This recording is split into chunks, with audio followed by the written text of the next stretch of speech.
All right, so here we are in El Corazon, Seattle, Washington, on a actual partly sunny day in Seattle, which is a rarity here. And I am sitting here with Oscar from Hammerfall. How you doing today? I'm really, really good. How are you? I'm doing great. Thanks for asking. And boy, do you remember the last time you were here in Seattle? It's been a while. Yeah, it's been 7 years since we last toured the US, and I believe that this club was part of that tour. Yeah. I think. Yep. But we did play here once before that in 1998 together with Death when it was called the Off Ramp or something like that. Oh yeah. So that. Yeah, because it used to be the Graceland, and then it used to be before that it was the Off Ramp, and it's changed names and paint, and it's still the same. The funny thing is, I recognized the area outside. For some reason, I felt familiar right away when I walked out. I got off the bus this morning. I don't know why, but I think it's the off ramp. I guess it's because of the off ramp from the road. Yeah. And that is kind of unusual, I think, to have a club right next to one of those. So. You know, that's true. I never thought about it like that because all the other clubs around here are not near a freeway. You got to take side roads and whatever streets they kind of get to. Yeah, exactly. That's kind of normal, I guess. Wow. But it made me feel like when we walked back, we came back earlier. It made me feel like I was walking inside of a GTA, Grand Theft Auto, one of those games, because this off ramp, it reminded me of like the road that was next to it. That's the road that whatever guy you're chasing with your car or motorcycle, he's gonna take that road, and then he's on the floor level, and then you go up here, and then you realize, fuck, I made a mistake. I'm supposed to be down there. That's exactly the type of feeling I got from walking around here. Well, that's cool. I mean, especially for you guys who've been around so long, you've played so many cities and so many places. You'd think like, well, how much do they remember of a place? Because it all starts looking the same. But for you, there's a vibe because of the proximity to. I think so. Yes. I mean, we've also been here twice before. I guess that helps a little bit. But I do remember this from the Death tour more than last time we were here, because that tour was so special on so many ways for me. First of all, it was a big tour that we did in the early. I mean, this was like the second album just came out. But also we toured with Death, which was one of my absolute favorite death metal bands of all time. Awesome. And also my very first time in the US. I've never been here before that tour, so it was kind of a lot of things, a lot of impressions that lasted. Yes. Wow. What's one of your favorite Death albums? I think it's gonna have to be Spiritual Healing. I think. Okay. I think that's just from top to bottom.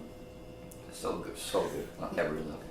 Awesome. Well, hey, since it's been 7 years since you guys have been on the road, what's kind of, I don't want to say taken so long, but obviously you're working on the new album and now you're on the road now, but kind of what was going on in that period of time?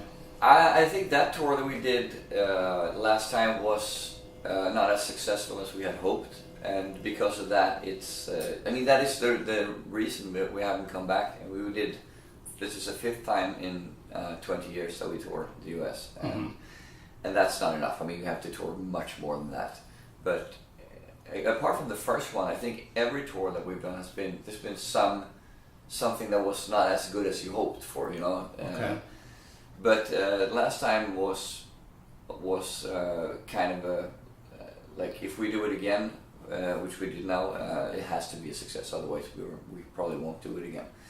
And I'm happy to say that this tour has been a really big success so far. Great. I was just going to ask that. It's been really good. So, and not just like people coming and everything, but also the vibe and everything. That if things are going well, people are happy, and we have a really good connection with the band now.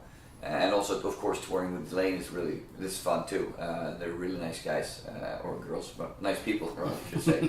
And I think we get along really well. So that's also helps for the vibe of the tour. Okay. And so you're touring for Built to Last. And what can you tell me about the new album and everything that went into making it and recording it? This is the first album in 15 years that we record without our old drummer Anders Johansson, which I think you can hear that on the album, because the other drummer sounds less like him, and not so much like Anders. But also this Built to Last and the previous album Revolution were recorded almost exactly the same way. in our own studio, most of it which is located on my house, my property and home. And then we went to LA to do the vocals together with James Michael. And when we came back to do the mixing and like the kind of overseeing of the production was done by Fredrik Lorström from Studio Fredman, which is he recorded our first 2 albums. So this worked so well on Revolution. We wanted to try to do it exactly the same way again because it was such a great feeling. And I think we managed to, because these 2 albums were kind of close to each other, both in spirit and also in time. But I think what Built to Last has that separates it from the other ones you always try to make every song as good as it possibly can be, but this time I found that there was really no low points at all on the whole album. It was just one really great song after another, from my perspective. So that was when all was said and done, you had the final recording in your hand. It was a little bit difficult to choose which songs we were going to play live, which songs were going to be the first singles, whatever. And that's a very happy problem to have, so to speak. It's a good problem. Excuse me. You guys are co-headlining this tour with Delain, and what are some of the things that work well with co-headlining and things that aren't so good about it when you're co-headlining? Well, I don't know. So far, it's been brilliant on every level for us. I don't think. I mean, the best part for me, we play first before them, so but it's equal amount of equal set time and everything. Okay. But it works really well because we are done early for once. I mean, I'm so used to being done really late, and you have to wind down for a couple of hours so you don't go to sleep until 4, whatever. Yeah. And I love it actually, to be honest. That our set is over by when it's going to be over by even not even 10 o'clock tonight when we're done. So you can get time to shower, grab a beer, maybe eat something else afterwards, which is also kind of nice, and just relax. And then you sometimes we stay up till 4 anyway, but that's by choice and not by necessity.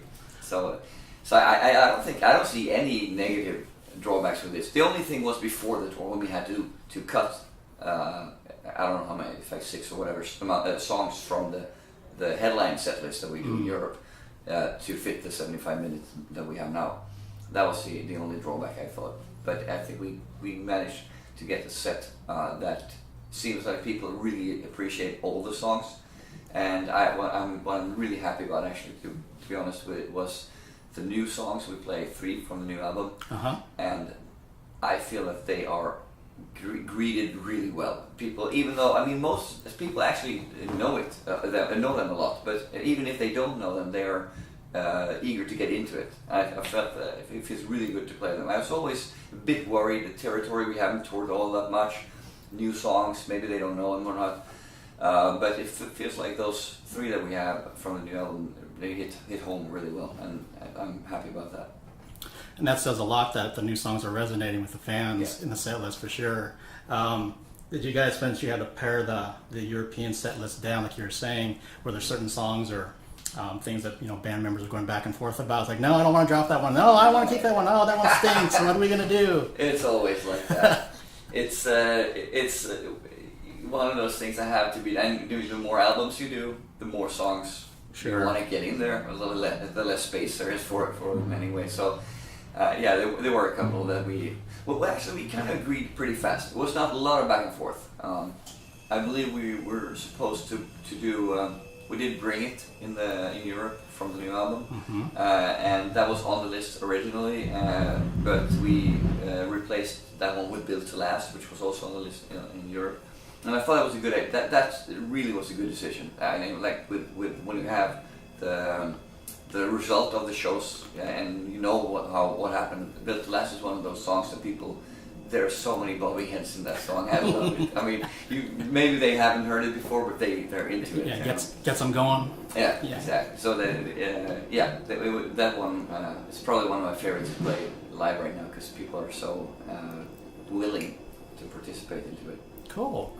I want to kind of shift gears. I like asking bands that, particularly that are not from the U.S., about either it was good, bad, or indifferent in terms of the political climate here in the U.S., especially from November on when our president changed to President Trump.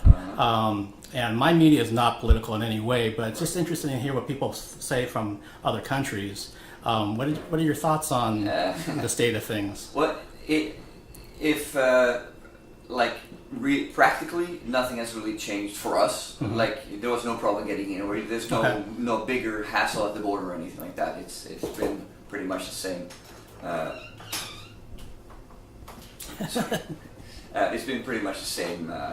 Actually, yeah, that hasn't changed. But the perception from people over in Europe is generally what because. I mean, yeah, whatever you want to think about politics. I'm not into politics at all. I don't. I mean, I want. Of course, I have certain things that I like and don't like, but I'm not advocating anything. Like what is so dangerous with this new administration is that they don't seem to care about the environment, and that affects everybody globally, not just people over here. Sure. And I also think it's baffling that they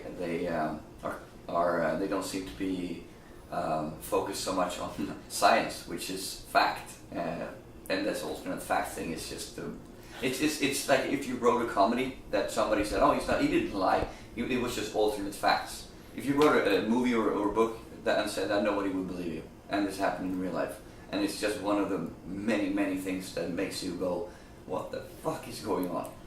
Because say what you will about everything, but I don't like when people outright lie about everything and then never gets to face the consequences of that. Because that's way too much, and not just politics, everywhere. People just say whatever, and then it's his word against his word, or whatever it is, and then you have to make your choice based on who you believe. But if one person says something he knows is a lie, these are facts that can disprove this and will, then that is that I hate that. That's the blatant misleading of people, and I don't understand why. If you don't have a good enough case with the facts, you should probably do something different, is my opinion. Yeah, okay. And with the last kind of question or thing I want to bring up is that one thing I've been liking to watch online a lot is a lot of times they'll take an artist and they'll bring them to a record store, like a brick and mortar record store, and have them pick out certain records, CDs, what have you, of bands that were a big influence on them, or just for personal reasons. This is the first time I ever bought, so it means a lot to me. So thinking off the top of your head, what are 3 albums / artists that you would put, like if we were in a store right now, what would you pick? Sure. I pick the most 3 important. For me as a songwriter, at least, it's got to be Judas Priest. There's no question. Probably except 2. I mean, not probably. It would be except. And I want to say a more unknown German band called Stormwitch, but these 3 are all in the same vein. Okay. But what influenced me so much as a person, I guess. When I was a teenager, I discovered Twisted Sister for the first time, and the music and especially the lyrics of those songs have been the guiding stars for me how to live my life, basically. And because it's my life, it's not anybody else's life. They gave you the power to believe in and doing things your way, not caring about what other people thought about what you were doing, which has been really important for the evolution of Hammerfall too. Because if I did not have this attitude when I started the band in '93, there would be no band, because '93 was not a great time for heavy metal. Let's put it that way. Yeah, for sure. And you're actually in the town that kind of had a problem with a hand in doing that to heavy metal. Well, hey, thank you so much for doing the interview. And what would you like to say to your... as we close the door. What would you like to say to your fans around the world? I want to say thank you so much for supporting us still after these 20 years. It's brilliant. We all love to do this, and I hope we have another 20 years in us. And it seems that we're getting a better and better reaction at every show that we do, with every tour that we do. I mean, And what I mean by that is I like the fact that people come to the shows not to stand like this and wonder what the fuck is going on now. They go to the shows, they know Hammerfall. They might not know all the songs, but they know what Hammerfall is, and they know that the whole point of the evening is to be one big heavy metal party with a lot of giving and taking from the audience and the band. And in Europe especially, well over here too now actually, but it's been like 95-98% of people they are there to have a good time. And that makes the whole evening so much better for everybody. So thank you everybody who's come to our shows this year and in the last couple of years. It's been truly an honor for us. Thank you very much. Thank you for doing the interview. No problem. Man,